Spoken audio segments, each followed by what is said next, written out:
Kau lebih tahu yang terbaik bagiku. Kau lebih sanggup pulihkan hidupku.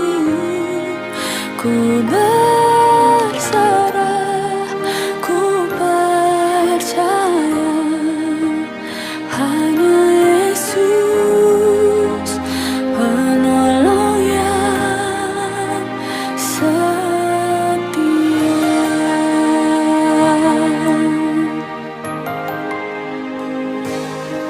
Saat ku berjalan, kasih-Mu menerangi langkahku. Takut, takut, tak ku bimbang, karena ku tahu Kau bersamaku. Kau lebih tahu yang terbaik bagiku. Kau lebih sanggup pulihkan hidupku. Ku berserah, ku percaya hanya Yesus penolong yang setia.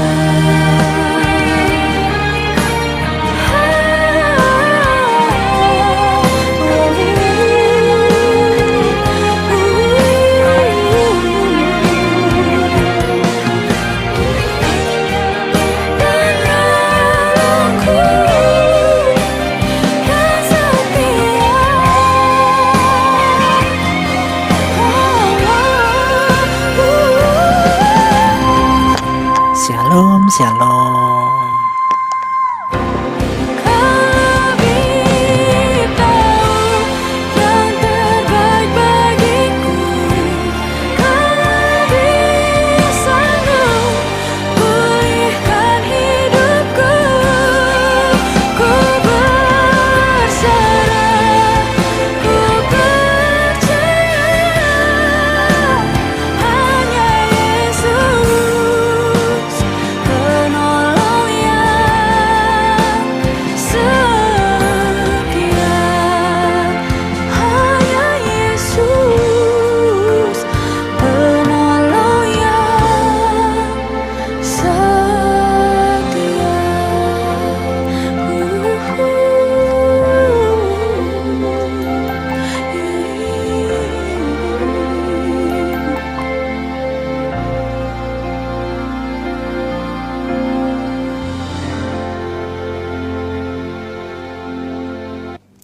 Shalom Bapak Ibu yang saya kasihi, demi nama Bapa dan Putra dan Roh Kudus. Selamat malam, selamat datang di program Bible Study ini.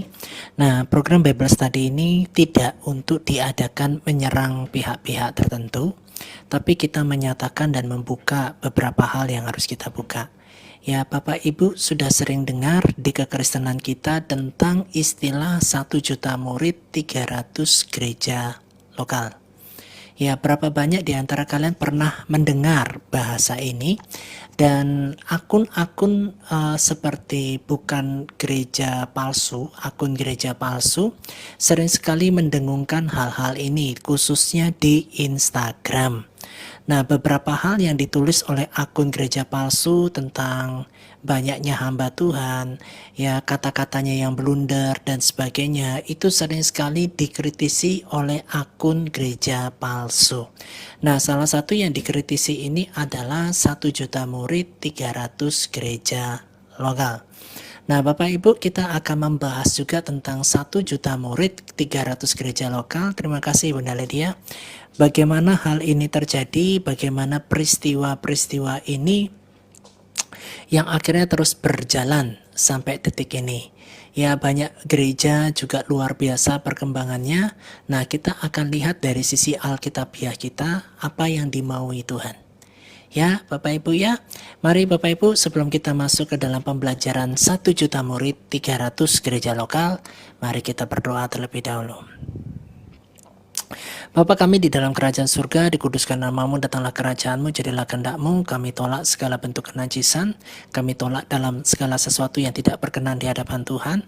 Dan Bapa, pada saat ini kami akan membawa sebuah tema 1 juta murid 300 gereja lokal.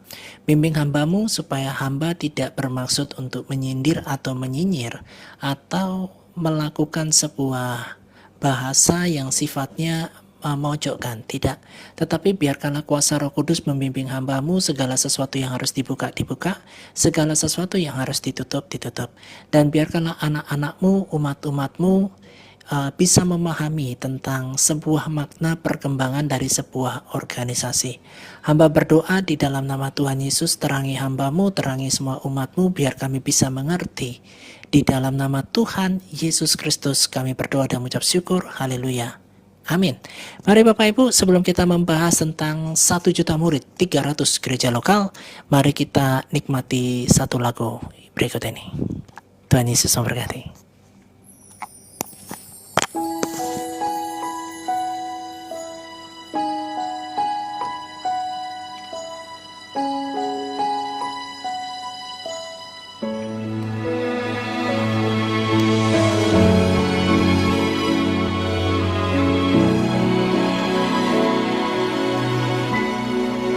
Betapa ku mencintai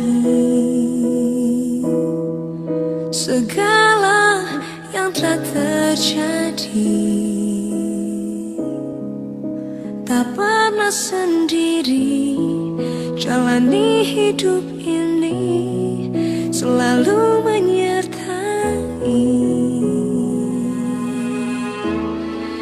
Betapa ku menyadari di dalam hidupku ini, Kau selalu memberi rancangan terbaik oleh karena kasih. Bapa, sentuh hatiku, ubah hidupku menjadi yang baru. Bunda Lydia, kalau suara saya kurang jelas nanti bisa di ini ya, bisa diinformasikan ya. Terima kasih. Bejana hatiku, Bapa, ajarku mengerti sebuah kasih yang selalu memberi, bagai air mengalir yang tiada pernah berhenti.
Haleluya, haleluya. Ya. Ya, Shalom Bapak Ibu yang saya kasihi, demi nama Bapa, Yesus Tuhan untuk angkatan jahat KPR 236. Maksudnya gimana? KPR 236. Kisah para Rasul maksudnya ya. 2 ayat 36. Maksudnya gimana itu? Ya. Oke. Nah, Bapak Ibu yang saya kasihi, demi nama Bapa, Putra dan Roh Kudus, media sosial sekarang cukup ramai, khususnya di siapa yang mau naik ini? Teman-teman jangan naik dulu ya. Nanti naiknya nanti saja. Oke? Ya. Shalom. Ya, Bapak Ibu di media sosial, kepencet Bunda Ika. Ya, maaf, gak apa-apa Bunda Ika. Dimaafkan. Bapak Ibu di media sosial ini lagi rame gitu ya. Ada rame yang pertama pernyataan dari Pak Gilbert Lumendong yang membahas tentang pelayan Tuhan bersama dengan PK. Yang berikutnya itu adalah 1 juta murid 300 gereja lokal. Ya, sebuah moto dari gereja tertentu gitu ya, dan ini viral di akun gereja palsu. Ya, dan banyak typingan-typingan di sana dikatakan semakin besar gerejanya, semakin besar anginnya. Ya, mengikuti metode daripada semakin besar, semakin tinggi pohon, semakin besar juga anginnya. Ya, shalom, shalom. Nah, Bapak Ibu, apakah semua peribahasa ini bisa ditempatkan di dalam hal-hal tertentu? Apakah semakin gereja itu semakin besar, semakin banyak anginnya? Belum tentu. Semakin gereja itu semakin besar, semakin banyak iblis yang nyerang? Enggak juga. Kayak gitu ya. Nah, bagaimana dengan moto 1 juta murid 300 gereja lokal ini? Dan ini diarahkan ke sebuah gereja lokal yang ada di Indonesia yang cukup terkenal. Ya, Bapak Ibu, kita bahas yuk. Ya, oke. 1 juta murid 300 gereja lokal. Ada sebuah gereja yang memutuskan pada tahun kurang lebih Bapak Ibu ya. Ini kurang lebih ya, kurang lebih itu sekitar di tahun 2017 sampai 2018. Ya, ada sebuah pertemuan gitu ya, pertemuan besar atau pertemuan akbar di gereja lokal itu. Di sanalah digagas sebuah moto, yaitu 1 juta murid 300 gereja lokal. Dengan tujuan apa? Dengan tujuan yang namanya pengembangan. Apakah yang dikembangkan? Pengembangan. Pengembangannya sifatnya adalah gereja lokal. Ya, pengembangan gereja lokal ini di setiap wilayah dari Sabang, ya, dari Sabang sampai Merauke, ya, termasuk luar negeri, ya, go internasional. Bapak Ibu, ini saya taruh di mana ya? Di sini aja ya. Nah, gitu ya. Oke, begini saja. Ya, nah seperti ini ya. Nah, Bapak Ibu, salahkah sebuah organisasi gitu ya, sebuah organisasi kegerejaan menggunakan moto 1 juta murid 300 gereja lokal? Ya, jawabannya sah-sah saja, tidak ada yang salah dalam hal ini. Nah, tetapi menjadi di dalam perkembangannya adalah yang sering terjadi misalnya di Bali. Ya, di Bali berapa mau mengadopsi gereja, berapa mau bangun gereja, ya, berapa mau bangun bentuk organisasi kembali, ya, bangun. Oh, untuk Bali ada 5 cabang gitu. Ya, di mana saja? Yang pertama ada di Buleleng, ya, ada di Tabanan, ya, terus ada di Denpasar, ada di Nusa Dua, ya, terus ada di mana lagi? Ada di yang namanya Gianyar, gitu misalnya. Nah, Bapak Ibu, semuanya ini adalah pengembangan. Dengan tujuan adalah 1 juta murid 300 gereja lokal di tahun 2030. Ya, apakah ada yang salah dalam hal ini? Ya, jawabannya tidak ada yang salah Bapak Ibu.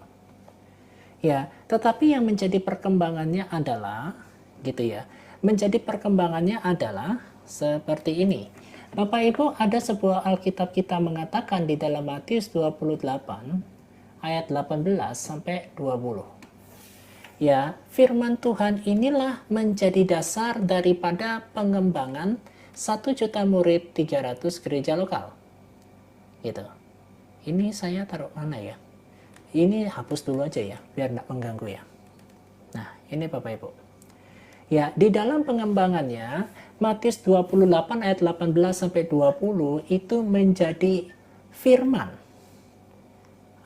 Koko aku parkun aja ya. Iya, silahkan Bunda Tere. Ya. Menjadi firman ini dibawa, pergilah, jadikanlah semua bangsa muridku. Baptislah mereka demi nama Bapa dan Anak dan Roh Kudus. Itu kata firman Tuhan yang berbicara tentang pergi.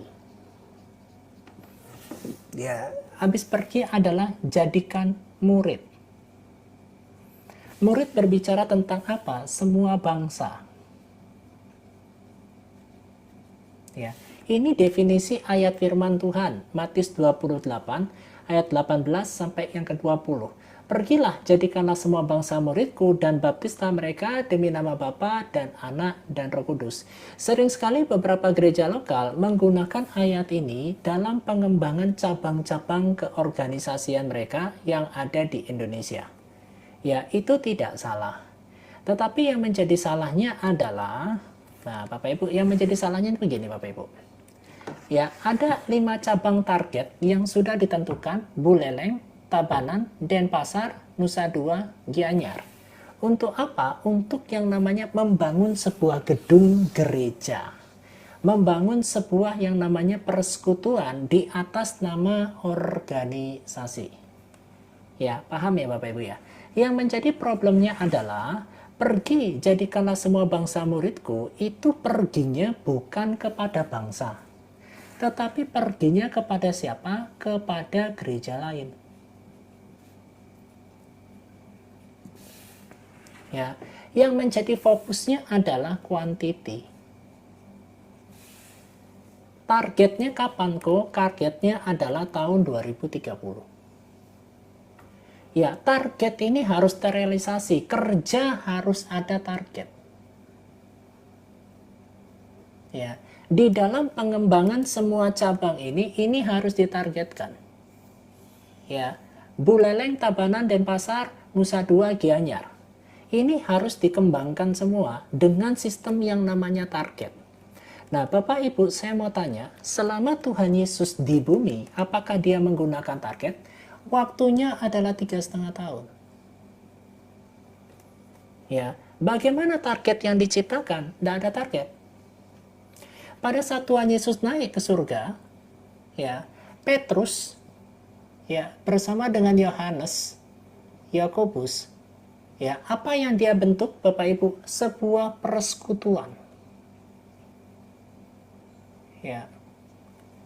Sebentar ya, Bapak Ibu ya. Ya, sebuah yang namanya persekutuan.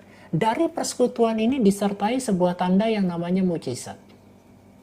Dari mukjizat ini terkumpullah di dalam waktu singkat itu 3.000 jemaat.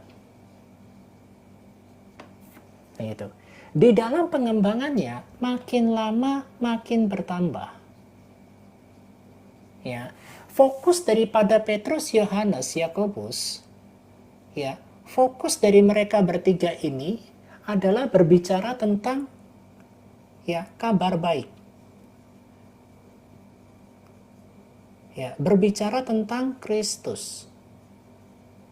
Ya, bagaimana dengan pengembangan Buleleng, Tabanan, Denpasar, Nusa Dua, dan Gianyar? Apakah mereka juga menyertakan kepada Kristus? Apakah memberitakan tentang kabar baik tentang Kristus?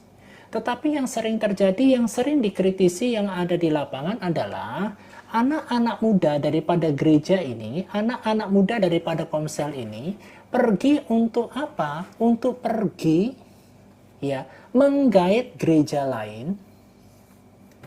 Ya, dibawalah kepada mereka sebuah persekutuan yang namanya CG. Ya, Di CG inilah semakin berkembang, dari CG inilah mereka akan masuk ke organisasi gereja tertentu. Ya, bahkan ada sebuah kritisi Bapak Ibu, saya balik ke sini. Ada sebuah yang namanya rumah kos-kosan. Ya, kos-kosan. Ini terjadi di Jawa ya. Nah, anak-anak muda daripada moto 1 juta murid 300 gereja lokal ini, di kos-kosan anak-anak ini door to door. Saya tidak tahu berita ini betul atau tidak. Ya, orang-orang Kristen di sana yang ada di kos-kosan sekalipun sudah punya gereja, itu diarahkan untuk pergi ke yang namanya CG. Nah, CG inilah menjadi sarana untuk pergi. Ya, ambillah jemaat dari gereja lain, masukkan ke gerejamu. Ya, ini akhirnya menjadi sebuah yang namanya terbola dari gerakan yang namanya CG.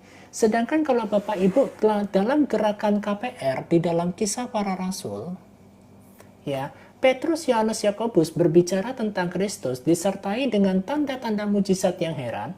Mereka bawa kepada Kristus, berkumpullah itu dalam waktu yang cepat 300 jemaat. Dan yang menjadi fokus mereka adalah mengutus rasul untuk apa? Untuk non-Yahudi. Ya, jadi yang dikembangkan sama ini adalah kabar baiknya.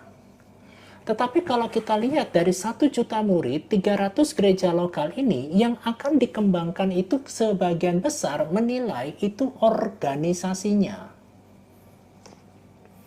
Begitu.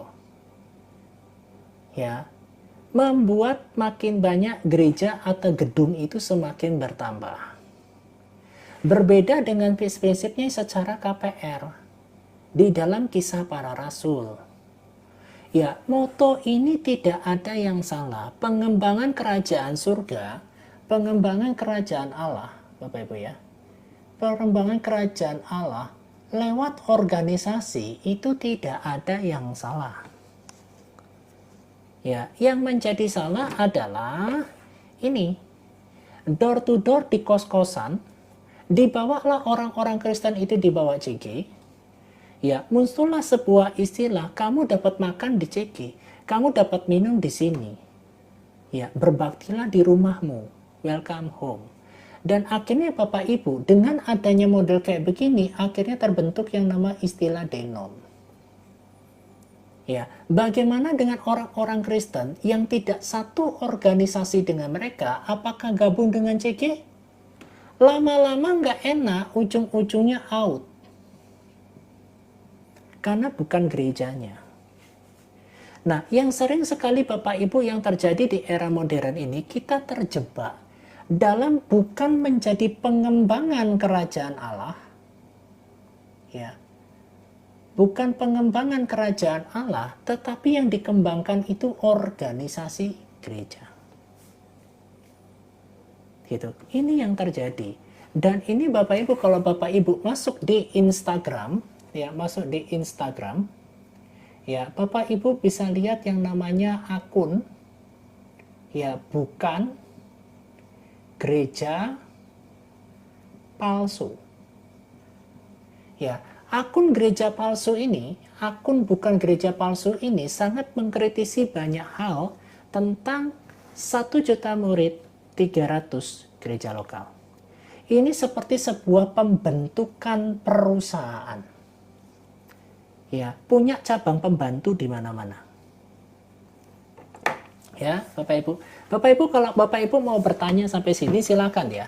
Ini saya sedang tidak menyerang organisasi tertentu, tetapi saya mau bicarakan tentang beberapa poin yang keliru yang tidak boleh dilakukan anak-anak Tuhan, apalagi mengganti ayat. Ya, saya hanya berdoa supaya pihak gereja, pihak kita sebagai satu tubuh Kristus, ya, Bapak Ibu, kita ini satu. Ya, di dalam apa tubuh Kristus? Ya, kita itu harus bersatu. Karena kita adalah satu tubuh Kristus. Ya, dari kata makna Matius 28 ayat 18 sampai 20, ya, pergi jadikanlah semua bangsa muridku, baptislah mereka demi nama Bapa dan Anak dan Roh Kudus.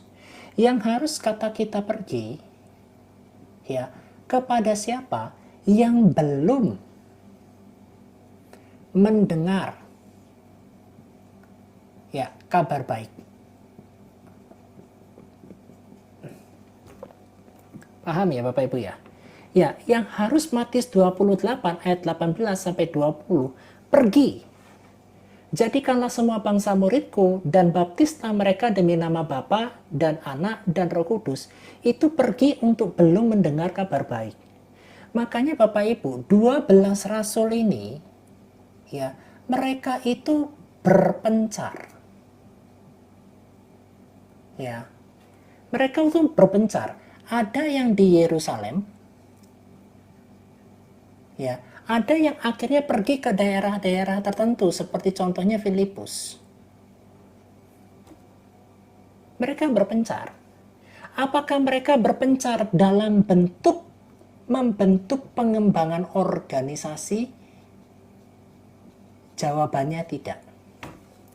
12 murid Tuhan Yesus ini yang pergi memberitakan tentang kabar baik ini tidak pernah membangun organisasi. Paham Bapak Ibu? Ya, ini adalah awal-awal. Ya, gereja zaman Rasul beda dengan gereja sekarang. Baik, setuju sekali. Nanti kita mengarah sampai gereja zaman sekarang. Ya, sabar dulu. Ini dari para rasul dulu ya, brother ya. Ya, mereka tidak ada pengembangan organisasi. Di dalam perjalanannya berbentuklah yang namanya komunitas. Komunitas yang pertama terbentuk di Antioquia. Ya, di Antioquia dengan nama Kristen. Bapak Ibu. Nah, di Antioquia yang sama muncul pribadi yang bernama Tertullianus. Ya, Tertullianus, ya, ini gini aja ya. Tertullianus menggunakan bahasa Latin menjadi yang namanya Katolos, yang kita dengar sekarang yang namanya Katolik. Ya, ini Tertullianus adalah murid juga dari para rasul. Ya, jadi yang membentuk komunitas itu bukanlah para rasul, ya, bukanlah 12 rasul ini. Karena 12 rasul ini pada saat di Yerusalem, mereka tidak menggunakan nama Kristen, tetapi mereka menggunakan nama Jalan Tuhan. Ya, paham ya Bapak Ibu ya? Mereka menggunakan nama Jalan Tuhan. Setelah kisah para rasul ini berpencar, ketemulah dengan murid-murid di Antioquia, mereka membentuk nama Kristen. Nah, setelah itu muncullah yang namanya Tertullianus menggunakan nama Katolik. Ya, Tertullianus ini Bapak Ibu karena kecewa dengan instansi gereja, akhirnya mengikuti gerakan yang namanya Montanus. Makanya Tertullianus ini yang membentuk kata Trinitas dan sebagainya tidak dianggap santo karena pada akhir hidupnya kepada Montanus. Itu dari sejarahnya. Ya, paham ya Bapak Ibu ya. Dan mereka di dalam kisah para rasul ini Bapak Ibu, semuanya itu pergi. Ya, kepada siapa yang belum mendengar kabar baik tentang siapa? Tentang Kristus. Ya, mereka pergi. Bahkan mereka mengadakan yang namanya banyak mujizat-mujizat dan penyertaan Tuhan di dalam karunia-Nya tersebut. Ya, banyaklah jiwa-jiwa dimenangkan. Nah, para rasul tidak pernah membentuk beberapa organisasi gitu ya, tetapi mereka membentuk sebuah komunitas pada awalnya yang digagas oleh murid-murid di bawah mereka. Mereka hanya menggunakan nama Jalan Tuhan yang ada di Yerusalem. Semua nama baik Jalan Tuhan maupun Kristen sama Katolik tetap yang menjadi tujuan adalah Tuhan Yesus. Yang menjadi sentral adalah Tuhan Yesus. Ya. Nah, bagaimana dengan perkembangan zaman sekarang? Bagaimana dengan perkembangan gereja zaman sekarang? Di beberapa gereja, ya, akhirnya juga muncul yang namanya komunitas. Muncullah yang namanya legalitas secara hukum. Ya, hukum ini dibuat untuk mewadahi banyaknya organisasi. Ya, organisasi ini dibentuk dengan banyaknya organisasi supaya ada legalitas hukumnya dengan tujuan tidak liar. Ya, dari organisasi inilah muncul yang namanya sinode. Ya, muncullah yang namanya Departemen Agama. Ya, muncullah yang namanya PGI, Persekutuan Gereja di Indonesia. Ini muncul dan berkembang. Ya, banyak terbentuk gereja-gereja mulai terbentuk mulai dari Pentakosta. Ya, Pentakosta ini termasuk yang namanya GPDI. Ya, terbentuk dan mereka pergi ya memberitakan firman Tuhan, memberitakan yang namanya Kristus, banyak ada di desa-desa ya dan kampung-kampung. Siapa? GPDI. Makanya kalau Bapak Ibu melihat gereja-gereja yang ada di desa-desa, bergereja-gereja yang ada di kampung-kampung, itu sebagian besar mereka menggunakan nama GPDI. GPDI ini cukup besar dan mereka banyak menjangkau jiwa-jiwa ya, jiwa-jiwa yang tidak pernah mendengar kabar baik. Paham Bapak Ibu? Ya. GKII ya. Ya, mungkin ya kurang lebih sama lah ya. GPDI, GKI mungkin sama prosesnya ya. Ya. Mereka ini pergi ke desa-desa, pergi ke kampung-kampung Bapak Ibu. Ya, akhirnya banyak sekali jiwa-jiwa yang dimenangkan dan banyaklah murid yang bertambah menjadi pengikut Kristus. Nah, GPDI ini karena kita berada di sebuah institusi yang namanya negara, ya, negara ini mewadahi, melegalkan, mengizinkan nama organisasi GPDI ini untuk berkembang. Difasilitasilah oleh negara. Ya, mereka pergi ke kampung-kampung, ke desa-desa, ini ada legalitas secara hukumnya.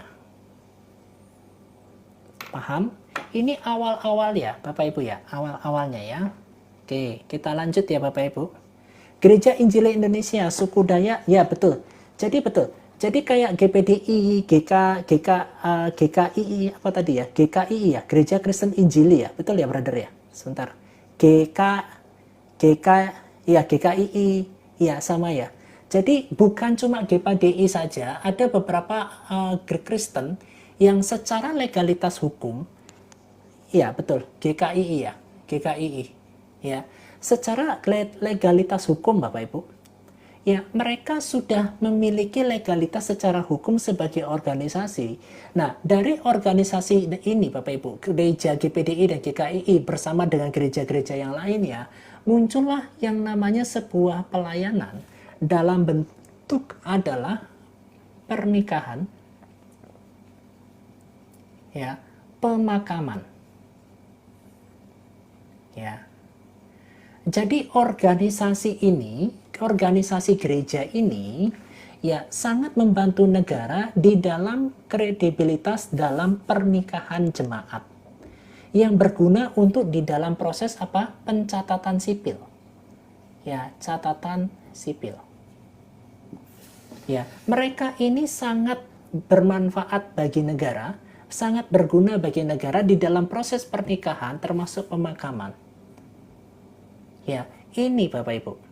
Nah, dengan perkembangan zaman yang lebih maju lagi, Bapak Ibu ya, mohon maaf ya. Ya, ini saya kasih contoh saja ya Bapak Ibu. Ini yang saya pahami ya. Ya. Ini termasuk GPDI, itu gereja-gereja zaman dulu ya. Terus GKII, ya yang tadi. Terus ada G apa lagi, ada G apa lagi. Nah, Bapak Ibu tanpa disadari bahwa pengembangan GPDI ini, GKII ini, termasuk gereja-gereja ini Bapak Ibu, ini sangat berkembang dengan luar biasa di Indonesia. Ya, cabang ini luar biasa hebat. Cabang-cabang ini luar biasa banyak. Ya, apakah sangat bagus? Sangat bagus sekali. Nah, di dalam perkembangan zamannya, di dalam perjalanannya, Bapak Ibu, pengembangan gereja ini muncul juga yang namanya sinode, yang namanya GBI. Nah, di GBI ini banyak menyusur kepada kota-kota. Ya, terutama kota-kota yang maju. Ya, kalau yang pelosok biasanya ini, GPD ini biasanya. Nah, kalau GBI itu mungkin sebagian besar ada di kota, di pinggiran juga ada, tapi masih cukup bagus lah ya. Ya, GBI yang dimasuk pelosok ada nggak? Ada juga. Ya, Bapak Ibu, percayakah kita bahwa yang semua proses yang Tuhan izinkan ini, kita sebenarnya adalah satu tubuh? Ya, tidak ada yang paling benar, tidak ada yang paling tidak benar. Nah, pengembangan semua gereja ini semuanya bagus adanya. Semuanya itu baik adanya. Yang menjadi problemnya adalah Tuhan Yesus menabur gandum. Bapak Ibu perhatikan ya. Iblis itu menabur ilalang. Ya, di balik semua pengembangan gereja ini ada yang gandum, ada yang ilalang. Ya, ini tidak bisa dipungkiri. Hampir semua gereja itu ada gandumnya, ada ilalangnya. Yang harus kita mawas diri adalah posisi kita di gandum atau di ilalang. Dengan perkembangan terus Bapak Ibu dari tahun 1800 sampai tahun 2000, ya, terus berkembang dari tahun 2000 sampai 2025. Ya, muncul juga banyak variasi gereja. Salah satunya adalah GMS, Mawar Shalom. Ya, mereka punya pendekatan yang bagus, mereka punya cabang yang cukup banyak. Nah, di balik ini semua muncullah yang namanya 1 juta murid. Ya, 300 gereja lokal. Ya, yang menjadi problem di dalam hal ini adalah banyak sekali praktek-praktek gitu ya. Banyak sekali metode-metode di mana anak-anak muda, karena GMS itu identik dengan anak-anak muda yang luar biasa, begitu excited dan sebagainya. Mereka sangat bergerilya, bahkan sampai kemana? Sampai ke kos-kosan. Ya, dan sering sekali bergerak dalam bidang apa? Di dalam bidang CG atau connect group. Yang menjadi problemnya adalah banyak jemaat-jemaat yang sudah punya gereja, ya, berpindah ke posisi ini, ya, hanya untuk apa? Menikmati karismatik dan program yang sangat bagus. Ya, di gereja-gereja beberapa anak-anak muda mereka mendapatkan pergaulan yang baik. Ya, pergaulan yang positif di mana di CG-CG ini. Ya, tetapi di dalam perjalanannya akhirnya terbentuklah yang akhirnya organisasi. Ya, menjadi seolah-olah lebih utama karena anak-anak muda ini bergerilya, bahkan orang-orang dewasa ini punya mereka CG, selalu sebagian besar adalah ngajak orang-orang Kristen, ya, orang-orang Kristen yang sudah dengar kabar baik, ya, diajaklah ke CG. Jadi Bapak Ibu, kalau Bapak lihat Ibu, pengembangan dari 1 juta murid 300 gereja lokal, itu sebagian besar itu adalah pindah gudang. Ya, dari gereja ini ke sini, dari gereja ini ke sini. Nah, pertanyaannya, apakah itu yang Tuhan mau? Ya, yang menjadi problemnya kita ini adalah kita tidak bergerak seperti awal-awal gereja ini bergerak. Mereka memberitakan semua itu adalah fokus satu, yaitu kabar baik. Ya. Ini fokusnya itu kabar baik. Bapak Ibu. Kabar baik diberitakan ke seluruh Indonesia. Buka cabang di mana-mana tidak masalah. Kabar baik tersebut. Ya, awal-awal gereja di Indonesia, mereka membentuk kabar baik. Fokus mereka menyebarkan kabar baik kepada mereka yang belum mendengar. Tetapi pada praktek selanjutnya, di era modern ini, 1 juta murid 300 gereja lokal, ini terjadi peristiwa yang namanya pindah gudang. Ya, banyak sekali yang pindah gudang. Makanya sebagian besar yang masuk akhirnya adalah banyaknya jemaat-jemaat yang bertukar. Kenapa? Karena banyak pilihan gereja. Gitu.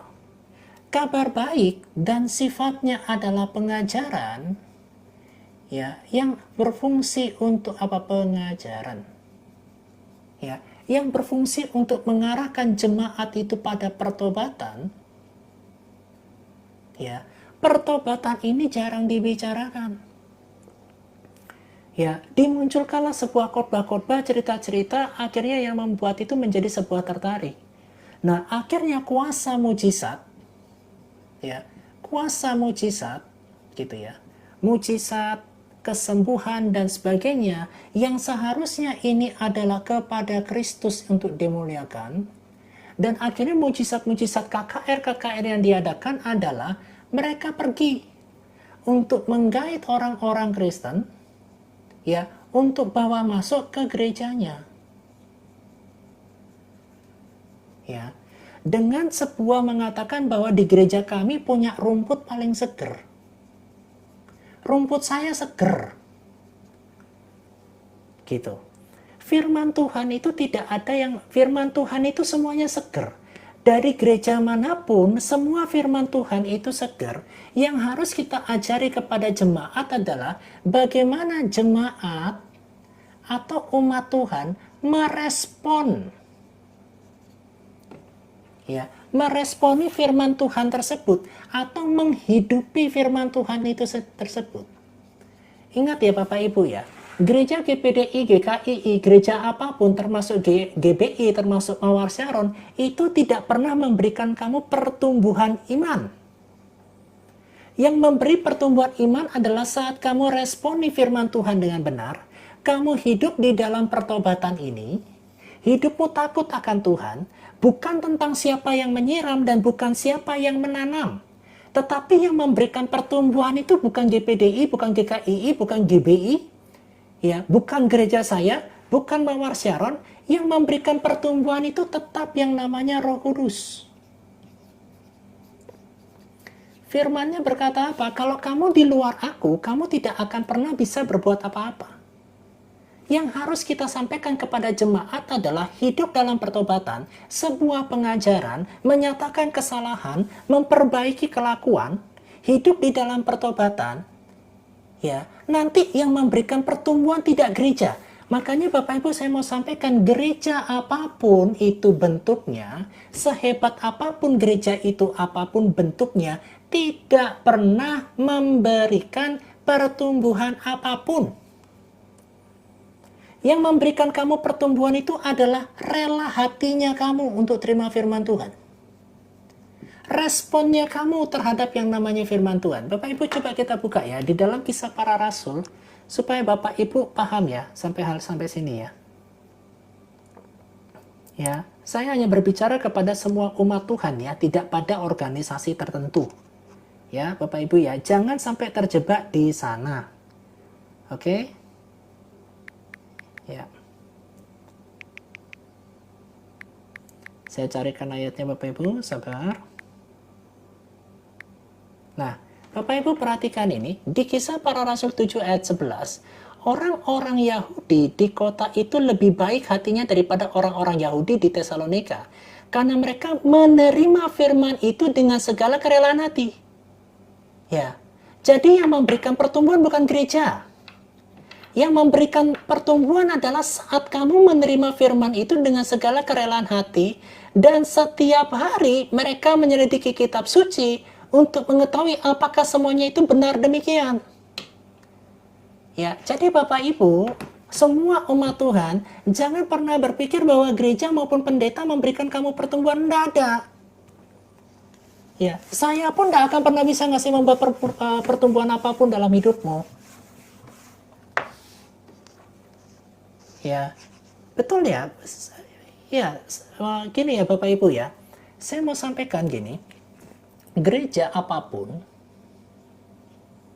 ya, gereja apapun, semegah apapun, pendeta hebat apapun, pendeta terkenal siapapun, ya, apapun bentuknya, ya, tidak pernah, garis bawah ini ya, tidak pernah memberikan pertumbuhan apapun. Ya, jadi tidak ada rumput yang lebih seger, itu tidak ada Bapak Ibu ya. Tidak pernah memberikan pertumbuhan apapun. Ya. Paham ya? Jadi kalau kalian umat Tuhan, aku bertumbuh di gereja sana, oh tunggu dulu. Firman-Nya itu betul. Kenapa? Karena hamba Tuhan hidupnya takut akan Tuhan. Ada kuasa di sana, ada powerful di sana, betul, setuju. Tetapi it's not the point. Ya, itu bukan poinnya. Poinnya tetap di Kisah Para Rasul ini, Bapak Ibu ya. Nih, orang-orang Yahudi di kota itu lebih baik hatinya daripada orang-orang Yahudi di Tesalonika, karena mereka menerima firman itu dengan segala kerelaan hati, dan setiap hari mereka menyelidiki kitab suci untuk mengetahui apakah semuanya itu benar demikian. Ya, mereka punya rela hati. Ya. Garis bawahi ini. Ya, Bapak Ibu, kita lihat Bapak Ibu, kembali kita lihat ke firman, apa yang disampaikan sama firman Bapak Ibu. Bapak Ibu buka di dalam kitab Amsal pasal yang ketiga. Ya, saya berharap Bapak Ibu ada Alkitab di sana ya. Ya, Amsal pasal yang ketiga Bapak Ibu, ayat yang ke-11. Ya, apa yang firman Tuhan katakan Bapak Ibu nih? Hai anakku, janganlah engkau menolak didikan Tuhan, janganlah engkau bosan akan peringatannya, karena Tuhan memberikan ajaran kepada yang dikasihinya seperti seorang ayah kepada anak yang dikasihinya. Kalau kamu mau bertumbuh, ya, yang pertama kamu punya rela hati, yang kedua kamu mau dididik. Dididik. Ya, kami sebagai hamba Tuhan cuma sifatnya mengingatkan. Ya, kami ini memberitakan. Kami ini mengajar. Kami ini berusaha untuk menjadi figur. Ya, atau menjadi teladan. Di dalam apa? Di dalam hidup yang takut akan Tuhan. Ya, ini bagian kami. Tetapi masalah memberi pertumbuhan, ya, itu bukan gereja, bukan pendeta. Paham Bapak Ibu ya? Bapak Ibu, kita buka di dalam kitab ayatnya, apa yang dikatakan sama Alkitab. Di 2 Timotius. Mana dia? Timotius. 2 Timotius 3 ayat yang ke-16. Bapak Ibu perhatikan ini ya. Segala tulisan yang diilhamkan Allah memang bermanfaat untuk apa? Mengajar, untuk menyatakan kesalahan, untuk memperbaiki kelakuan, dan untuk mendidik orang dalam kebenaran. Bagian kami cuma ini. Ya, Paulus berkata, siapakah aku? Apakah aku golongan Apolos? Apakah aku golongan Paulus? Ataukah aku golongan apa? Yang menanam, yang menyiram, itu sudah punya upahnya sendiri. Tetapi yang penting yang memberi pertumbuhan, ya, yang memberi pertumbuhan itu, bukan rasul. Paulus saja berkata bahwa yang memberi pertumbuhan itu bukan kami. Bagaimana mungkin pendeta bisa mengatakan bahwa kami memberikan pertumbuhan kepadamu? Tidak mungkin. Ya, bagaimana mungkin kami mengatakan bahwa di gereja kami rumputnya paling segar? Bagaimana mungkin kami mengatakan bahwa di tempat kami itu sudah apostolik, paling terdepan dalam memberitakan kerajaan surga? Oh tidak. Ya, itu semua tidak akan pernah bisa dibanggakan, Bapak Ibu. Ya, yang harus kamu lakukan sebagai umat Tuhan di gereja manapun kamu berada, kamu harus punya rela hati. Kamu harus mau dididik sama Tuhan. Kamu harus mau hidup di dalam pertobatan. Tobat. Ya, kamu harus mau diajar. Kamu harus mau dinyatakan kesalahannya. Kamu harus mau memperbaiki kelakuanmu. Dan kamu harus mau hidup di dalam pertobatanmu. Ya, bagian kami, bagian gereja, Bapak Ibu ya, bagian gereja, bagian pendeta, ya, bagian daripada seorang guru atau pengajar, ya, apakah itu bagiannya? Bagiannya cuma satu, Mazmur, ya, 25 ayat yang ke-12. Oke? Ya, Bapak Ibu ya, saya berdoa supaya umat Tuhan di sini bisa pahami ya. Jadi bukan masalah gerejanya, Bapak Ibu. Masalah hidupmu, bagaimana hidupmu meresponi firman Tuhan. Ya, sehebat apapun kamu katakan gereja itu apostolik, kalau kamu tidak hidup di dalam firman-Nya, mohon maaf. Sami mawon. Ya, Mazmur 25 ayat yang ke-12, apa yang dikatakan firman Tuhan nih? Siapakah orang yang takut akan Tuhan, kepadanya Tuhan menunjukkan jalan yang harus dipilihnya. Oke, saya balik kameranya sekarang ya. Bapak Ibu, gini loh Bapak Ibu, saya mau sampaikan kami sebagai hamba Tuhan tuh begini. Tugas kami sebagai hamba Tuhan, mendidik kalian untuk hidup takut akan Tuhan. Semua nabi-nabi Israel, ya, semua nabi-nabi Israel, semuanya, ya, mereka itu mengarahkan umat Israel itu untuk kembali kepada hukum-hukum Allah, untuk kembali kepada ketetapan-ketetapan Allah. Dan semua nabi itu tidak pernah membentuk organisasi. Beda zamannya. Ya, tetapi esensinya tetap sama. Mereka selalu mengajar semua Bani Israel, kamu balik kepada hukum Taurat Musa. Kamu kembali kepada hukum-hukum Allah, kamu kembali kepada ketetapan Allah. Tetapi yang menjadi problem kita sebagai hamba Tuhan dan kita terlalu terpenting di dalam bentuk keorganisasian kita, esensi yang dilakukan para nabi itu tidak kita lakukan. Esensi kita sebagai hamba Tuhan, esensi kita sebagai pendeta, itu sama persis dengan nabi yang ada di perjanjian lama. Ya, membawa umat Tuhan itu dalam pertobatan. Membawa umat Tuhan itu kembali kepada Alkitab. Membawa umat Tuhan itu mau dididik Tuhan. Amsal 3 ayat yang ke-11. Membawa, memperingatkan, mengajari umat Tuhan, selama kamu hidup menjadi anak Tuhan, kamu harus mau dididik. Kamu harus mau dipangkas. Kamu harus mau dibersihkan. Untuk apa? Menghasilkan kasih, sukacita, damai sejahtera, kesabaran, kemurahan, kebaikan, kesetiaan, kelemah lembutan, penguasaan. Itu esensinya kami sebagai hamba Tuhan. Ya, makanya di dalam Mazmur 25 ayat 12 berkata apa? Siapakah orang yang takut akan Tuhan? Kepadanya Tuhan menunjukkan jalan yang harus dipilihnya. Kami mengajarkan kalian untuk hidup takut akan Tuhan. Bukan mengarahkan kalian ke gereja saya. Paham? Semua umat Tuhan yang ada di dalam gereja dan organisasi itu harus diajarkan hidup yang takut akan Tuhan. Masalah jalannya bukan urusan kami hamba Tuhan. Bukan. Bukan urusan kami gereja. Bukan.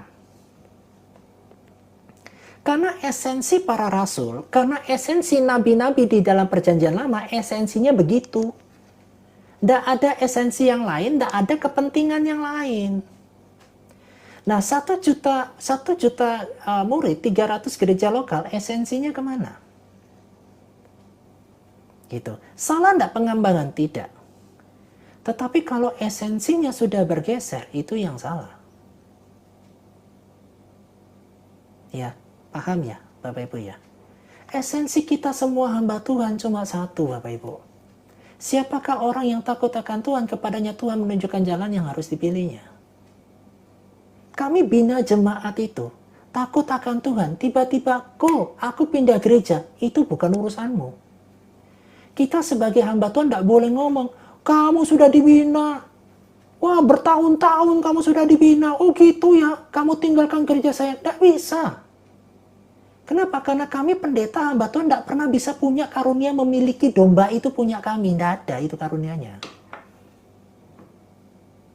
Ya, makanya Bapak Ibu, kalau sebagai hamba Tuhan dan anakmu sebagai hamba Tuhan, kalau bukan panggilan, lebih baik jangan.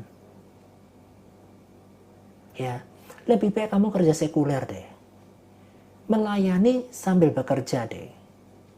Istrimu butuh makan, anakmu butuh makan. Ya, gitu loh Bapak Ibu. Ya, ada seorang hamba Tuhan di Surabaya, saya kenal beliau. Pada saat anaknya itu mau jadi hamba Tuhan, ibunya sendiri bilang jangan. Ya, mamanya sendiri bilang jangan nak, jangan jadi hamba Tuhan nak. Hamba Tuhan itu soro nak. Loh ini contoh nyata loh. Contoh nyata loh. Ya, saya sudah tidak ngarang cerita gitu. Tetapi anak ini tetap ada panggilannya. Kalau memang sudah panggilan, jangan dilarang. Kalau kalian punya anggota keluarga dan menjadi hamba Tuhan, kalian pihak keluarga, mau nggak mau, suka nggak suka, kamu harus support dia. Baik secara biaya, baik secara kehidupan maupun apapun.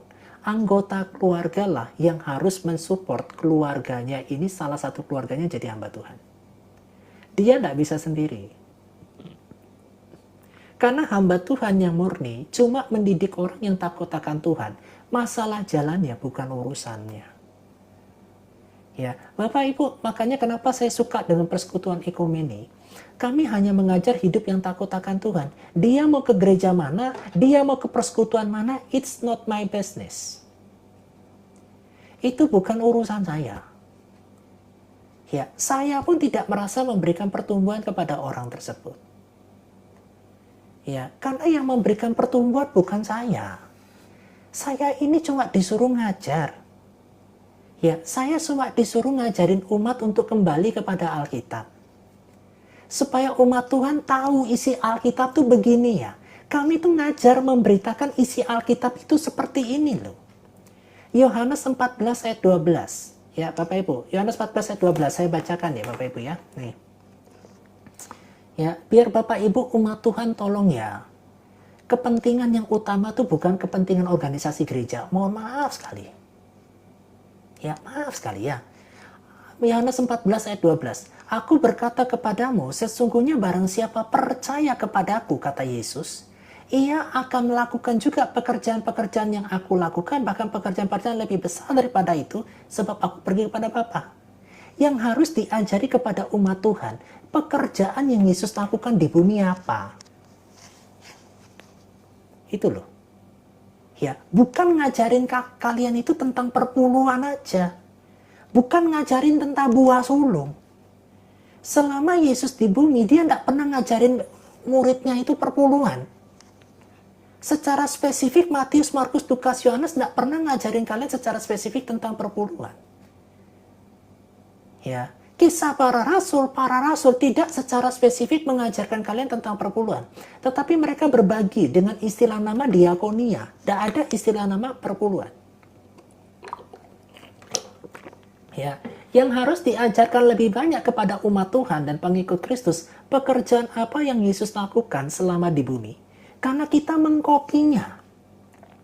Bahkan lebih besar daripada itu.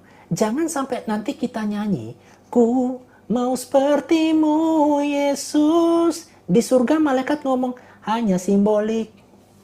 Disempurnakan selalu hanya ngomong. Nah, kalau malaikat di surga nyanyinya kayak gitu sama kita, ya apa kita ini? Gitu. Ya, Bapak Ibu, saya tuh hanya kepingin menyampaikan ini tentang kemurnian firman Tuhan ini. Kalian banyak-banyaklah ke Alkitab lah. Ya, selidikilah apa yang Yesus lakukan. Pekerjaan apa yang Yesus lakukan. Saya kasih contoh Bapak Ibu. Waduh, ini kena apa lagi nih? Padahal Bunda Lydia udah naik ya. Sebentar. Oh, verifikasi aja. Ya, apa yang Yesus ajarkan? Yesus ketemu dengan seorang perempuan Samaria yang suaminya lebih dari 1,5. Ya, ada 5 loh suaminya. Ya, ada 5 suaminya.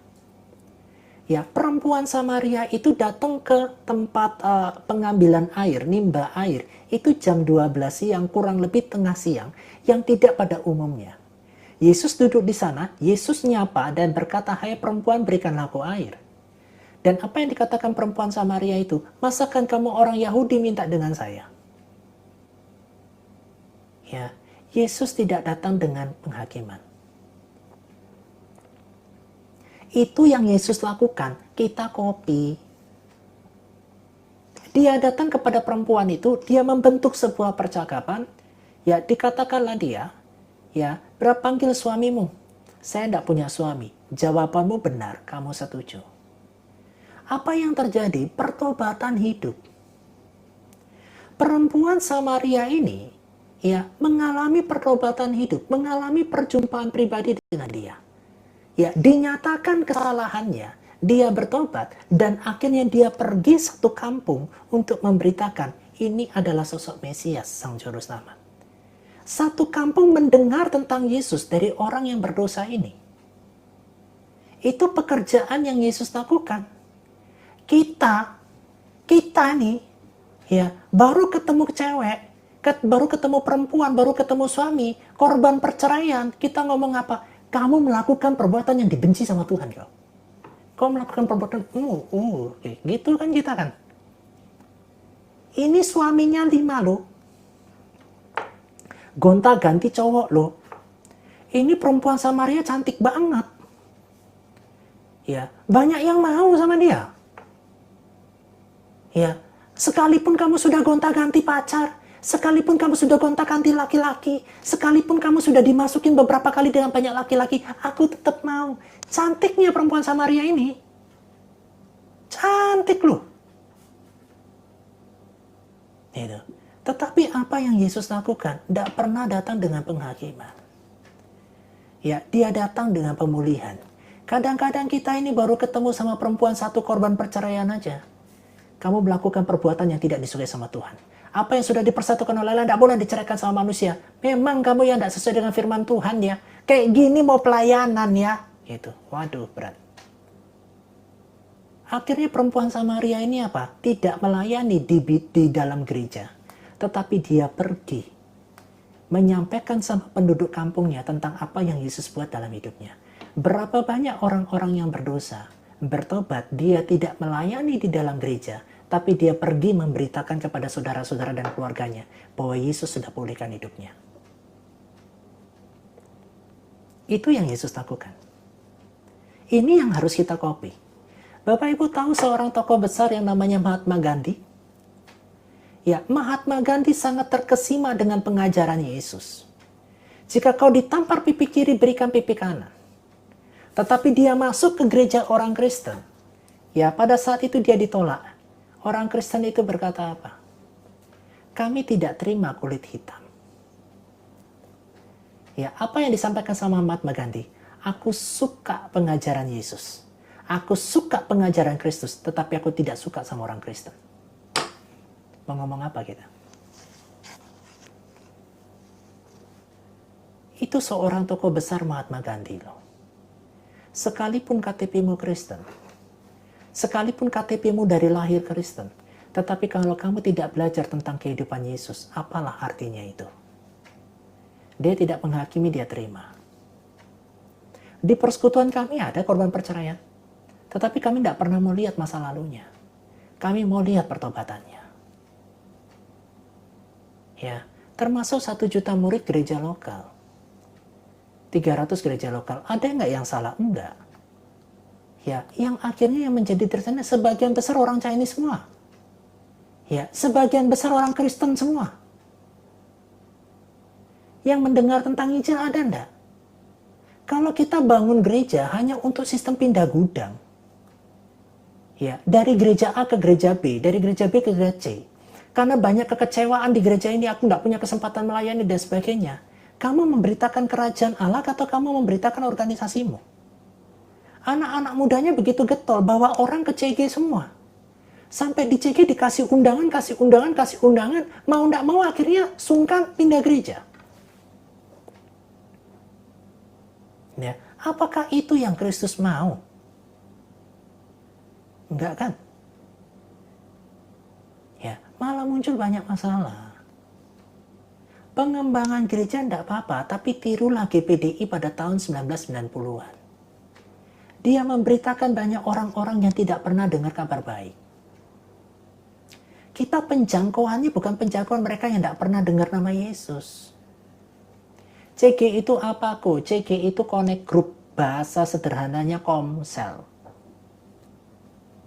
Jangan sampai nanti kita 1 juta murid, 300 gereja lokal, dengan pembenaran, kami kan cari anak-anak sulung. Bukan anak-anak bungsu yang saya cari. Anak-anak sulung juga saya cari. Anak-anak sulung itu dari mana? Dari gereja-gereja yang ada di sekeliling saya. Gitu loh.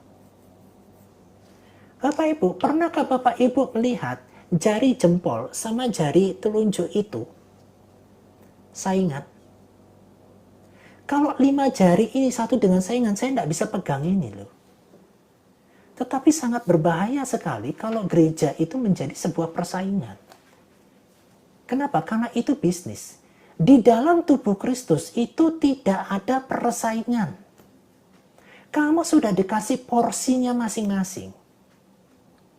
Ya, tangan kanan sama tangan kiri tidak pernah baku saingan. Kaki kanan sama kaki kiri tidak pernah baku saingan. Ayo bersainglah dengan gereja kami. Loh, siapa kita?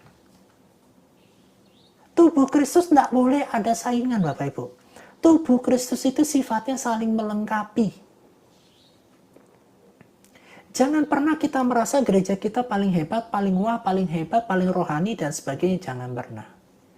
Jangan pernah merasa bahwa kita memberikan pertumbuhan apapun, tidak pernah. Ya, makanya Bapak Ibu, saya ini hanya mengajar. Saya mengajar kalian untuk kalian kembali kepada Alkitab kalian. Kalian mau dipakai Tuhan lebih hebat daripada saya. Kalian diberkati bahkan ada panggilan membangun gereja dengan luar biasa. Ya, itu bukan urusan saya, udah. Bagian saya cuma mengembalikan kalian kepada Alkitab. Saya mengajarkan untuk kalian hidup takut akan Tuhan. Nanti Tuhan yang tunjukkan jalannya atas kalian pribadi lepas pribadi. Saya nggak bisa menentukan jalan. Sangat berbahaya, saya kasih tahu ya gereja-gereja Tuhan. Sangat berbahaya sekali kamu mengukur kesetiaan kepada Kristus dengan mengukur kesetiaan dengan organisasi. Bagaimana kamu bisa setia sama Yesus, sama organisasi gereja saya kamu nggak setia? Bagaimana kamu bisa mengasihi orang yang tidak kamu lihat? Sama gerejamu ini aja kamu tidak setia? Kamu pakai ayat yang tertulis dalam Alkitab. Bagaimana kamu bisa mengasihi Tuhan yang tidak kelihatan, yang kelihatan aja kamu tidak kasihi? Ayat itu dibuat mirip-mirip. Bagaimana kamu setia sama Yesus kalau kamu nggak setia sama gerejanya ini di sini? Kalau perlu kamu nikah di gereja sini, beranak cucu di sini, ambil anak gadis dari gereja sini. Ngapain ngambil anak gadis dari gereja lain? Bertobat. Ya, kamu mau ngambil anak gadis dari gereja lain, tidak apa-apa. Tidak masalah. Yang penting hidupnya setia sama Tuhan, hidupnya takut akan Tuhan. Dari gereja manapun kamu ngambil anak gadis, ambil aja. Gitu. Tidak harus kamu harus ngambil anak gadis satu gerejamu, beranak pinak sampai gerejamu, sampai punya cucu pun kau di gereja itu. Ya, itu namanya mengikatkan diri dengan organisasi, tidak mengikatkan diri dengan Kristus. Mengikatkan diri dengan Kristus sekali Yesus tetap Yesus. Itu yang namanya mengikatkan diri dengan Kristus. Kalau kamu sudah terikat dengan Kristus, kamu nggak boleh terikat dengan organisasi. Di dalam organisasi kamu jalankan, itu menertibkan kamu. Dia memfasilitasi kamu dalam pernikahan dan pemakaman. Di gerejamu itulah kamu dididik untuk kenal firman Tuhan. Di gerejamu itulah kamu diberitakan tentang firman Tuhan. Bagaimana cara kamu meresponinya? dan bagaimana cara kamu menghidupinya. Ya, apakah kamu punya kerelaan hati di sana? Ya, wah pendetanya nyindir saya nih. Besok saya enggak gereja deh. Wah, pendetanya pelengosin saya nih. Orang kaya dilihat, gua nggak dilihat. Oh gitu ya, gua pindah gereja deh. Betul enggak? Ya, kita ini menjadi yang namanya bonsai. Bonsai kekristenan kita ini. Kalau hanya masalah kayak gitu, akhirnya kita pergi dari gereja. Saya tidak pernah menganjurkan kalian tuh pindah-pindah gereja loh, enggak loh. Ya, kamu mendapatkan gereja hebat apapun, pendetanya hebat apapun, kalau kamu tidak responi firman Tuhan, kamu tidak bertumbuh. Pertumbuhan itu bukan dilihat dari jumlah CG-mu makin lama makin banyak, makin berkembang, makin split. Tidak. Pertumbuhanmu parameternya cuma 9 buah roh, tidak ada yang lain. Bapak Ibu, saya kasih contoh sebuah kasus ya, biar Bapak Ibu paham ini ya. Ini. Kita ada istilah yang namanya di gereja itu, ya Bapak Ibu, sering sekali kita menggunakan sistem performan. Ya, sebuah CG atau sebuah komsel, ya, itu dikatakan performannya good dari satu CG menghasilkan 2 CG. Ini CG, CG, CG. Ya, ini CG A, ini CG B, ini CGC. Paham? Nah, CGA ini menghasilkan lagi yang namanya CG. CG-nya CGD. Nah, CG-nya ini dari sini berkembang lagi ke CGS. Ini menjadi CGY. Nah, ketua CG yang di sini itu naik pangkat. Jadi apa? Jadi coach. Ya, yang menjadi performa atau performance seorang gembala CG ini banyak melahirkan. Bagaimana prosesnya? Di satu CG ini, ya di yang A ini Bapak Ibu, yang A ini punya satu anak muda. Ya, satu anak muda. Ini rajin sekali anak muda ini ke gereja, ke gerejanya sendiri, cari banyak jiwa-jiwa dibawa ke CG-nya. Nah, satu anak muda ini yang akhirnya dipelihara sama gembala CG ini. Kenapa? Karena anak ini bisa bawa banyak orang yang akhirnya split. Akhirnya performan dan pertumbuhan itu dilihat dari splitnya. Tidak dilihat dari 9 buah rohnya.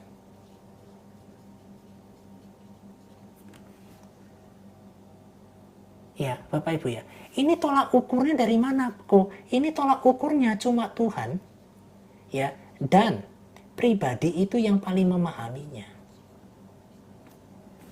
Ya, kalau ini anak muda ini konflik sama ketua CGL-nya, anak mudanya ini disudutkan, dijelek-jelekan, takut kelepasan anak muda ini. Kenapa? Karena ini banyak ambil bawa jiwa, banyak ngajak orang ke CG, splitnya sampai banyak. Dari coach ini nanti bisa naik tingkat jadi ketua. Ya, departemen apa? Departemen asyir. Ya, departemen doa, departemen kreatif ministry dan sebagainya. Semua mengukur performan ini dari pecahnya split ini.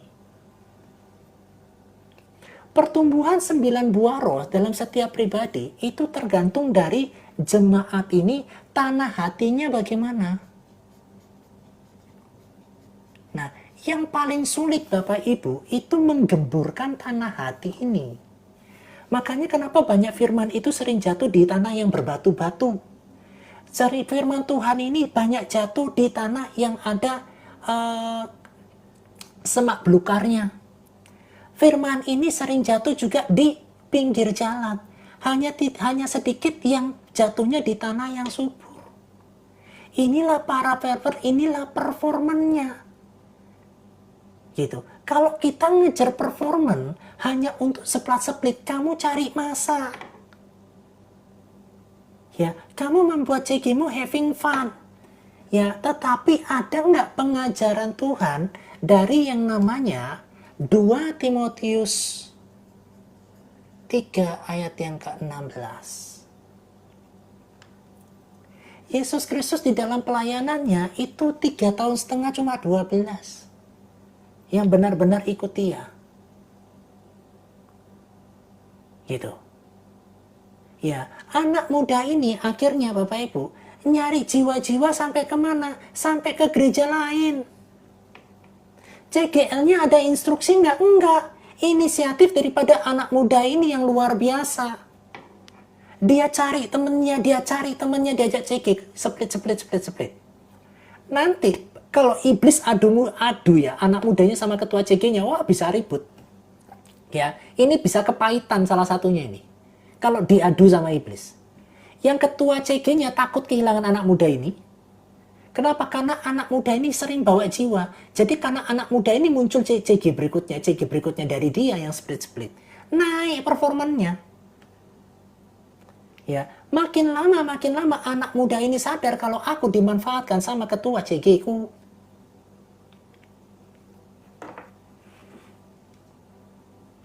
Ya. Kenapa Bapak Ibu bisa begitu? Karena fokusnya tidak pemberitaan firman. Fokusnya itu tidak membawa orang kembali kepada hukum-hukum Allah. Tidak kembali kepada ketetapan-ketetapan Allah. Tidak kembali kepada Alkitab. Tidak kembali kepada siapakah orang yang takut akan Tuhan. Tuhan akan menunjukkan jalan yang harus dipilihnya. Tidak kembali ke sana. Anak-anak CG kita, anak-anak komsel kita itu harus diajarkan hidup yang takut akan Tuhan. Nanti kalau jalannya dia pindah kemana, dia pindah ke gereja mana, itu urusan dia dengan Tuhan. Kita gembala, kita ketua CG, kita ketua KM tidak boleh mengikat siapapun. Selain mengikatkan mereka kepada Kristus. Ya, semua umat Tuhan, semua jemaat Tuhan itu harus terikat dengan firman-Nya yang hidup. Bukan kepada kungin, bukan kepada gereja, bukan kepada pendeta. Kenapa? Karena harus Kristus yang harus diberitakan. Dan kehidupan setiap anak Tuhan itu harus punya keintiman dengan Kristus. Tidak ada yang main. Makanya kamu sebagai hamba Tuhan, kamu tidak boleh punya kepentingan apapun selain kepentingan kerajaan Tuhan. Tidak boleh. Termasuk punya kepentingan mengembangkan gerejamu, nambah ke gerejamu, besar-besaran gerejamu. Kamu tidak boleh. Suatu saat Tuhan akan uji kita. Suatu saat Tuhan akan uji semua hamba-hamba Tuhan dan pendeta.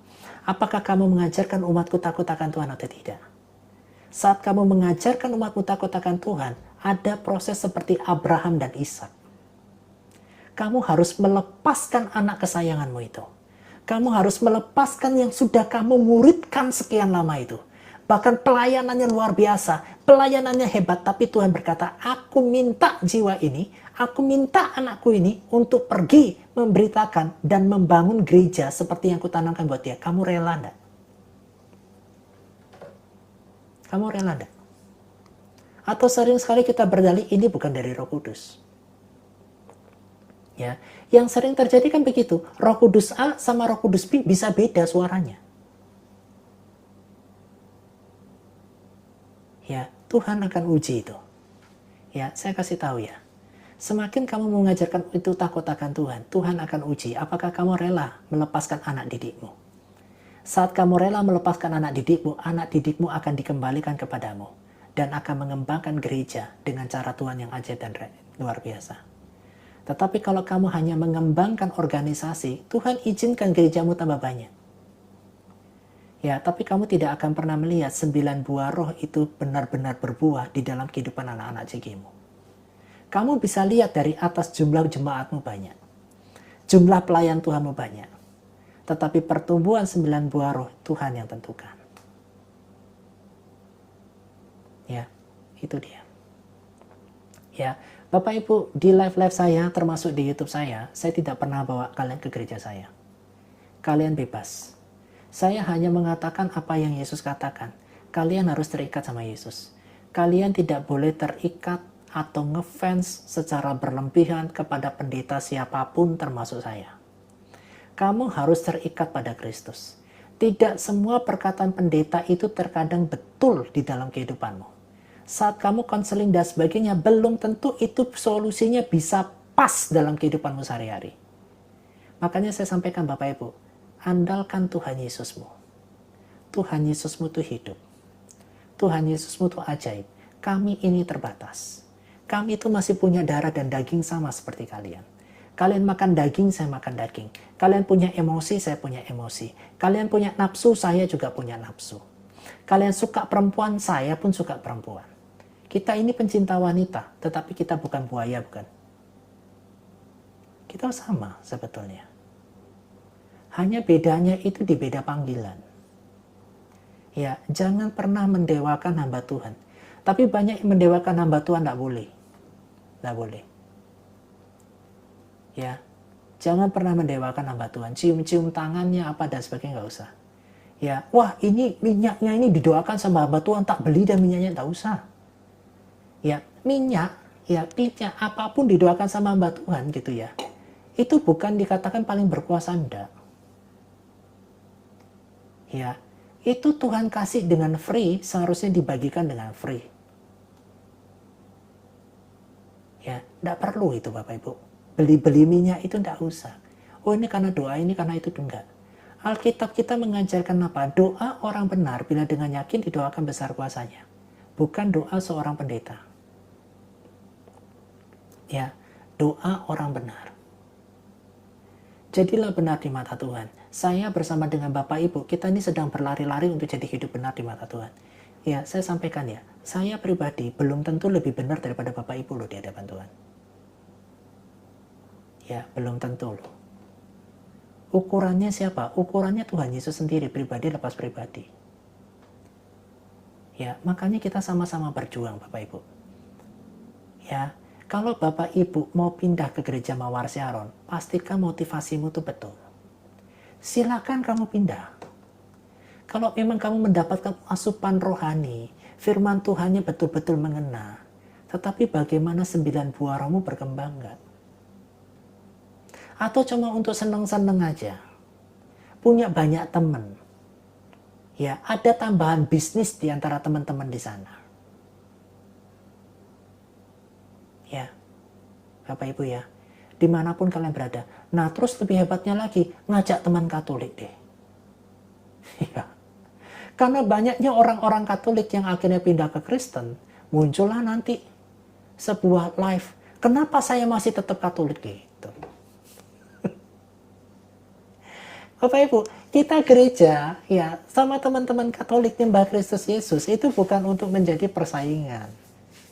Ya, beberapa ustadz ngejek kita, Katolik sama Kristen Protestan kan tukar-tukar jemaat kan? Enggak loh Bapak Ibu. Ya, hidupi Alkitabmu.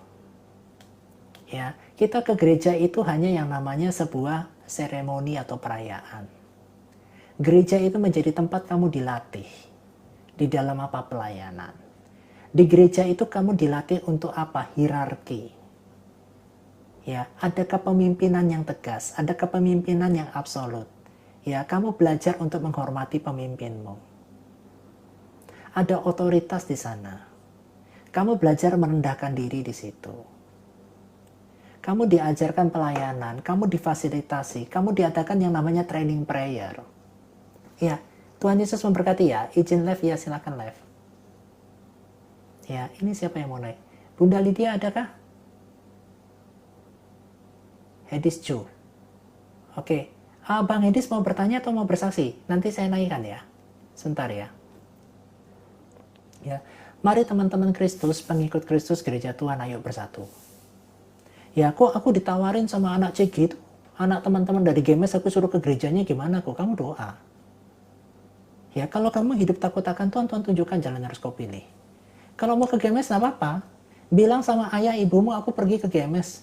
Aku masuk GMS, nggak apa-apa loh. Gitu. Ya, tapi motivasimu harus benar. Lumayan kok, di CG banyak temennya. Ya, terserah. Kalau kamu di sana untuk cari pergaulan, dan nanti dapat firman Tuhan, monggo. Saya anjurkan pindah-pindah lah. Gitu. Nah, tetapi kalau kamu sudah dibutuhkan, dan pelayananmu dipakai di gereja itu, jangan asal main pindah lah. Ya, Di GMS kok ceweknya cakep-cakep kok. Saya pernah dengar Bapak Ibu teman-teman saya. Kenapa kok kamu ke BMS? Ceweknya cakep-cakep. Amoy-amoy. Chinese. Wih, manis-manis kok. Gitu. Ya kalau motivasimu cari jodoh ya enggak ketemu lah kalau di sana. Ya, banyak kok yang sudah umur 39, 40 tahun juga belum nikah, belum dapat pasangannya. Ada juga di GMS banyak. Ya, motivasinya bukan karena untuk itu. Kita tuh harus cerdik seperti ular, tulus seperti merpati. Satu kali dayung, 2-3 pulau terlampaui. Cari Tuhan, dapat juga cuci mata. Ya udah, silakan murnikan motivasimu sendiri. Saya pernah muda dan saya pernah menjadi pelaku. Ya, tetapi Tuhanlah yang utama. Ya, Tuhan yang utama. Tidak apa-apa, kamu suka lihat cewek cantik, saya juga suka. Boleh. Di sana kok banyak koko-koko yang ada di GMS. Boleh. Ya, tetapi carilah dahulu kerajaan Allah dan kebenarannya. Jangan ikut-ikutan FOMO. Ya, ikut-ikutan FOMO apa? Ya, ikut-ikut semua pindah ke GMS. Enggak. Sedangkan Tuhan suruh pelayananmu enggak di GMS. Pelayananmu bisa di tempat lain. Nurut sama Tuhan. Ya, saya kasih tahu ya, GMS Philip Mantova itu tidak pernah memberikan pertumbuhan apapun dalam hidupmu. Ya, saya tidak pernah memberikan pertumbuhan apapun dalam hidupmu. Kamu responi firman Tuhan. Kamu hidup takut akan Tuhan. Kamu jadi pelaku firman Tuhan. Itu yang memberikan pertumbuhan. Hasilkanlah buah dan buah itu tetap. Buah itu tidak lain tidak bukan kasih, sukacita, damai sejahtera. Kesabaran, kemurahan, kebaikan, kesetiaan, kelemah lembutan, penguasaan diri. Sudah adakah 9 buah roh dalam hidupmu? Selama kamu hidup, 9 buah roh ini yang Tuhan ingin lihat dari hatimu. 9 buah roh ini yang Tuhan ingin lihat dari karaktermu. 9 buah ini yang Tuhan ingin lihat yang mendarah daging sampai ke jiwamu. Itu yang Tuhan mau. Jadi ikuti yang Tuhan mau, bukan yang organisasi mau.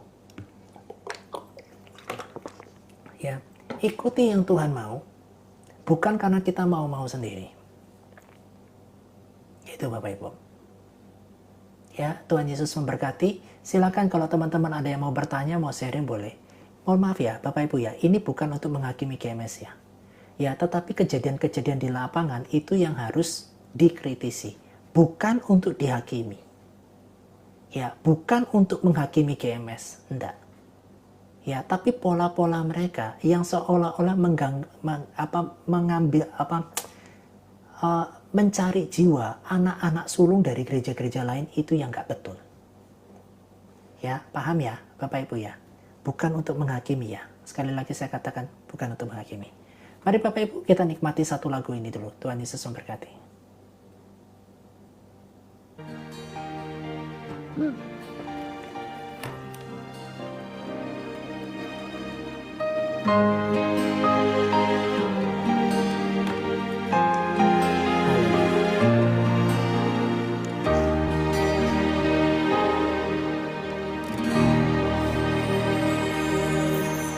Engkau Bapa yang mengasihiku,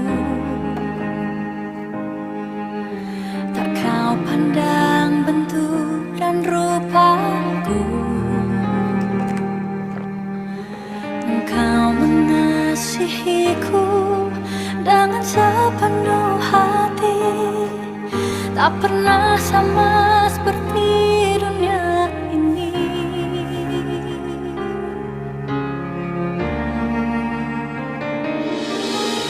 Engkau Bapa yang mengajariku melewati badai langit biru. Kau yang buatku terbang bagaikan raja wali, mengatasi segala pencobaan. Kau Bapa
Shalom Bang Hedi ya, Bang Hedi atau Bunda, silakan. Hedi Ju, silakan. Oh masih ke mute ya. Oh Bunda, silakan Bunda. Ya silakan Bunda. Oke belum ada respon, tidak apa-apa. Silakan Bunda Iki Makassar atau Koko Makassar atau Abang. Selamat malam, host. Selamat malam Abangku, shalom, salam sejahtera. Silakan apa yang mau ditanggapi? Saya setuju. Saya kan ini dulu, saya kan STA, bos. Oh Host. STH. Ya, tapi saya tidak mau jadi pendeta karena saya tahu diri saya bukan panggilan jadi pendeta. Saya kerja, tapi pelayanan. Yes, bagus. Itu hal yang terjadi, apalagi fenomena terjadi di bangsa kita ini. Mungkin ini host, ini mungkin komunitas mereka, mungkin dia suku Chinese gabung sama suku Chinese, mungkin seperti itu. Ini yang saya lihat. Oke. Nggak, ya, bagaimana itu tanggapan host? Ya, Koko sendiri tuh 4 tahun di KMS. Memang banyak yang Chinese, gitu ya. Tapi kalau Koko tuh lebih suka melebur, gitu. Teman-teman Koko banyak yang Jawa. Gembala komselnya Koko Jawa. Ya, yang Chinese cuma 2 orang di sana. Ya, memang sebagian besar gitu ya, seperti ada seleksi alam gitu ya, atau server itu akhirnya mereka seperti yang Chinese sama kumpul Chinese. Ya, tidak apa-apa. Nah, tetapi kan tergantung pribadi. Kalau Koko tuh banyak melebur. Orang Jawa ada di sana, orang Chinese ada. Malah kebanyakan kita orang Jawa. Di komselnya Koko, JG-nya Koko dulu. Gitu. Saya banyak pelayanan di suku. Oh, puji Tuhan. Saya Puji kan, Tuhan. saya tinggal di Makassar. Jadi Oh, suku Makassar. Bugis. Oh. Iya, saya suku Bugis Makassar. Saya punya beban untuk mereka, itu aja. Haleluya. Tuhan Yesus baik. Tapi saya kan kerja, saya bukan pendeta. Oh, bagus Bang, bagus. Bagus. Saya kalau nggak panggilan, saya juga masih kerja kok. Jadi saya itu kerja 19 tahun. Nah, setelah itu ternyata saya lupa, saya punya nasar. Saya melayani Tuhan. Nah, di dalam proses melayani Tuhan itu saya bolak-balik mau kerja balik, tetapi semua jalan tertutup. Ya, termasuk mau jadi guru, jadi apa, saya tertutup. Ya, jadi saya ikuti maunya Tuhan dan puji Tuhan saya disupport sama keluarga saya. Karena keluarga saya tahu sebagai hamba Tuhan, dia banyak support saya. Ya, Gitu. betul. Saya Betul. bukan Makanya kalau begitunya.